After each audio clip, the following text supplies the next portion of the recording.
नमस्ते जी, मैं हूं आशुतोष और आप देख रहे हैं डायनामिक इम्पल्शन। वीडियो में चर्चा होगी 28 जुलाई 2026 के करंट अफेयर्स की। सभी इंपॉर्टेंट न्यूज़ करंट अफेयर्स के वे में एक अलग अलग पर्सपेक्टिव से लेकर आपके एग्ज़ाम पॉइंट ऑफ व्यू की हम देख के उसको एक अच्छे तरीके से प्रस्तुत कर रहे हैं, तो अंत तक ज़रूर जुड़े रहिए। देखते हैं पहली जानकारी। पुरी जगन्नाथ मंदिर ने जगन्नाथ धाम का ट्रेडमार्क अपने नाम किया है और उसे अपना लिया है। जगन्नाथ धाम का जो ट्रेडमार्क है, इसको ट्रेडमार्क के रूप में अपनाया है। पुरी में स्थित 12वीं शताब्दी के जगन्नाथ मंदिर के लिए श्री जगन्नाथ मंदिर प्रशासन ने भगवान जगन्नाथ से संबंधित कुछ पवित्र नामों और प्रतीकों के लिए ट्रेडमार्क संरक्षण प्राप्त कर लिया है। कमेटी के द्वारा, प्रशासन के द्वारा ये कदम पश्चिम बंगाल के दीघा में स्थित एक मंदिर के लिए जगन्नाथ धाम शब्द के प्रयोग को लेकर हुए विवाद के बाद उठाया गया है। बंगाल में अभी तक एक बड़ा विवाद था, बंगाल और उड़ीसा के जगन्नाथ मंदिर के बीच में। ये जो जगन्नाथ धाम है, ये शब्द पश्चिम बंगाल के दीघा स्थित एक मंदिर के लिए मतलब उन्होंने ले लिया था या वो यूज़ कर रहे थे। अब जो है उड़ीसा को इसमें हिंदू धर्म के सबसे पवित्र तीर्थ स्थलों में से एक की अनूठी पहचान की रक्षा के लिए बाध्य होना पड़ा। अब तक मंदिर प्रशासन द्वारा प्रस्तुत 5 ट्रेडमार्क आवेदनों को ट्रेडमार्क रजिस्ट्री में मंजूरी मिल चुकी है और इससे पंजीकरण प्राप्त करने की दिशा में एक और कदम जो है बढ़ा है। तो ज़रूरी जानकारी है, पश्चिम बंगाल में जब से सरकार बदली है तब ये परिवर्तन किया गया। ठीक है जी, है ना। तो ज़रूरी है इसके बारे में थोड़ा सा पढ़ लीजिएगा। आपने अगर वीडियोस वगैरह देखी हो तो उसमें क्लियर आया था कि जगन्नाथ धाम जो लिखा था उसमें से धाम हटा दिया गया और अब ये जो श्री जगन्नाथ धाम है, जगन्नाथ धाम, ये शब्द अब ऑफिशियली उड़ीसा के प्रसिद्ध जगन्नाथ मंदिर प्रशासन के द्वारा इसको ट्रेडमार्क कर लिया गया है। ट्रेडमार्क इसका अपना लिया गया है। ये जानकारी को बनाता है बहुत ज़रूर इसके बारे में पढ़िएगा। बढ़ते हैं आगे, देखते हैं अगली जानकारी को। हाल ही में हरिद्वार कुंभ 2027 के पहले उत्तराखंड में हाथियों को रेडियो कॉलर पहनाया जाएगा, ऐसी घोषणा की गई। 2027 हरिद्वार कुंभ मेले की तैयारियां अभी से चल रही हैं।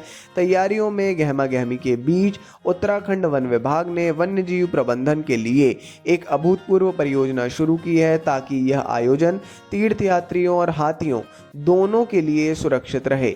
इस परियोजना के तहत विभाग भारतीय वन्यजीव संस्थान के सहयोग से हाथियों के झुंड का नेतृत्व करने वाले हाथियों के गले में रेडियो कॉलर लगाएगा ताकि उनकी गतिविधियों को वास्तविक समय में ट्रैक किया जा सके, है ना। आप सबको पता होगा, अगर थोड़ा भी आप जानते होंगे, हाथियों का झुंड जो होता है जंगलों में, उसमें एक हमेशा एक लीडर होता है, उसको ये ऐसा कॉलर पहनाएंगे जिससे उसको ट्रैक किया जा सके।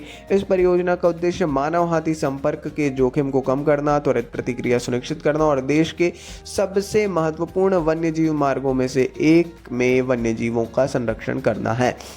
एक बहुत अच्छा एक प्रयोग है, देखते हैं ये कितना वर्क करता है कितना नहीं। बड़ा अच्छा होगा ये। बढ़ते हैं आगे, अगली जानकारी। प्रधानमंत्री मोदी ने परीक्षा सुरक्षा कार्यकारिणी की घोषणा की। प्रधानमंत्री नरेंद्र मोदी ने भारत की परीक्षा प्रणाली को मजबूत करने और पेपर लीक, प्रतिरूपण और अनुचित साधनों के प्रयोग जैसी घटनाओं को रोकने के लिए एक उच्च स्तरीय सुरक्षा कार्यबल टास्क फोर्स के गठन की घोषणा की है। ये समिति प्रतियोगी परीक्षाओं को अधिक सुरक्षित, पारदर्शी और विश्वसनीय बनाने के लिए प्रौद्योगिकी आधारित सुधारों की सिफारिश करेगी। अब उन्होंने एक रील के माध्यम से इसको अनाउंस किया था। पर्याप्त जानकारी नहीं थी इसलिए मैंने दी नहीं, अब पर्याप्त जानकारी जो मिली है। इस टास्क फोर्स की अध्यक्षता करेंगे इन्फोसिस के सह संस्थापक नंदन नीलेकनी जी और इसमें शिक्षा, प्रौद्योगिकी, प्रशासन, अंतरिक्ष अनुसंधान और आंतरिक सुरक्षा के विशेषज्ञ शामिल होंगे। कई नाम आ गए हैं, फिर भी हम फैक्ट चेक कर रहे हैं, है ना, तो प्रॉपर आपको जानकारी जल्दी मिलेगी। परीक्षा की निष्पक्षता को लेकर चिंताओं के मद्देनज़र भारत सरकार ने देश की परीक्षा प्रणालियों को आधुनिक बनाने के लिए इस कार्यबल का गठन किया है। भैया बहुत ज़रूरी जानकारी है ये भी, क्योंकि वर्तमान समय में हॉट टॉपिक बना हुआ है ये, तो पढ़िएगा। आगे बढ़ते हुए, सारनाथ का प्राचीन बौद्ध स्थल यूनेस्को की विश्व धरोहर सूची में हाल ही में अंकित किया गया है। ये न्यूज़ शायद आपको मिली हो। उत्तर प्रदेश में स्थित प्राचीन बौद्ध स्थल सारनाथ को दक्षिण कोरिया के बुसान में आयोजित विश्व धरोहर समिति के 48वें सत्र में यूनेस्को विश्व धरोहर सूची में शामिल किया गया। इसके साथ ही सारनाथ भारत का 45वां यूनेस्को विश्व धरोहर स्थल बन गया है। ये अपने आप में इतिहास, धर्म और संस्कृति के संदर्भ में इसके महत्व को भी रेखांकित करता है। यह व्यापक रूप से उस स्थान के रूप में जाना जाता है जहां गौतम बुद्ध ने ज्ञान प्राप्ति के बाद अपना पहला उपदेश दिया। सारनाथ पिछले 2500 वर्ष से शांति, ज्ञान और आध्यात्मिकता का प्रतीक रहा है।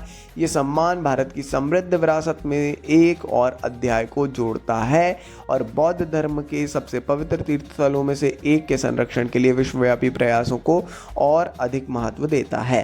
आप गए हो तो ज़रूर बताइएगा, है ना। एक बड़ा महत्वपूर्ण स्थल था जिसको उसकी पहचान मिलेगी। आगे बढ़ते हैं। राष्ट्रमंडल खेलों में राजा मुथुपंडी ने रजत पदक जीता है।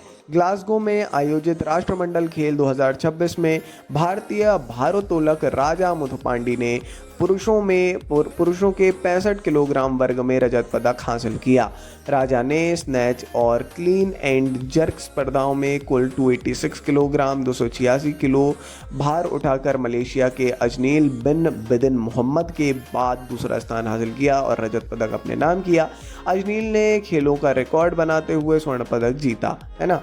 ऐसा बताया मलेशिया के वो खिलाड़ी हैं। भारतीय भारोत्तोलक वर्ग के अन्य खिलाड़ियों ने भी शानदार प्रदर्शन किया है।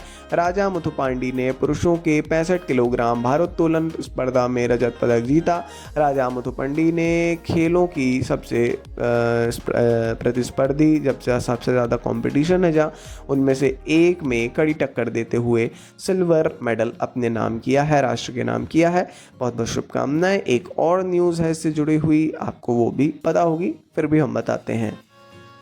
भारतीय खिलाड़ी मीराबाई चानू ने लगातार तीसरी बार राष्ट्रमंडल खेलों में स्वर्ण पदक हासिल करके राष्ट्र का नाम एक बार फिर राष्ट्र का नाम रोशन किया है। अंतर्राष्ट्रीय स्तर पर भारत की स्टार वेटलिफ्टर मीराबाई चानू ने ग्लासगो में आयोजित राष्ट्रमंडल खेल 2026 में महिलाओं के 48 किलोग्राम 48 केजीज वर्ग में स्वर्ण पदक जीता।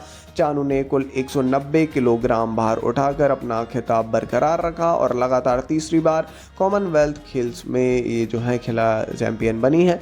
इस जीत के साथ भारत ने राष्ट्रमंडल खेलों में अपना पहला पदक जीता, गोल्ड, है ना। और इस तरह देश के पदकों की संख्या 3 हो गई है।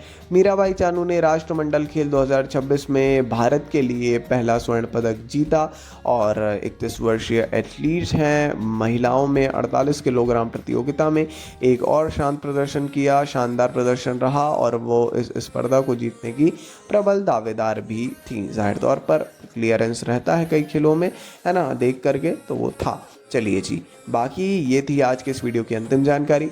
अपन मिलेंगे कल सुबह 6 बजे। वीडियो अच्छा लगा हो तो लाइक करिएगा, चैनल को सब्सक्राइब ज़रूर करिए जिससे आप अपने सुविधाजनक समय में देख सके हमारे वीडियोस पर नोटिफिकेशन आपको मिल सके। चलिए जी, अपन मिलेंगे कल। नमस्ते।